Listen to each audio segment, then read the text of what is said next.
Hello everyone, if you want to fill out and sign PDF forms in Adobe Acrobat, here's the step-by-step way to do it.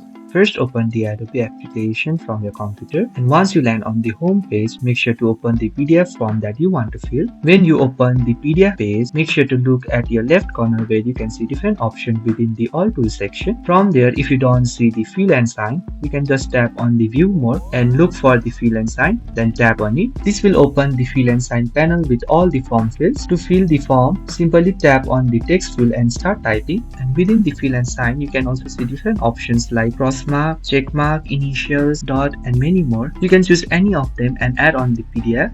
But if you want to add a signature, you can simply drag the signature that you have already created within the PDF and make sure to resize or reposition your signature anywhere that you want within the form. After filling out all the fields and adding your signature, make sure to save your form by going to the file icon given at the top right corner. Make sure to select the location where you want the PDF file to be saved, then click Save or Save As based on the interface. The fill and sign feature is available in both Adobe Acrobat Reader Free and Acrobat Pro, so you can use it without any subscription.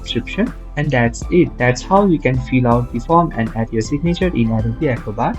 So if you find this video helpful, please do not forget to like and subscribe to the channel. Thank you for watching, and I will see you in the next video.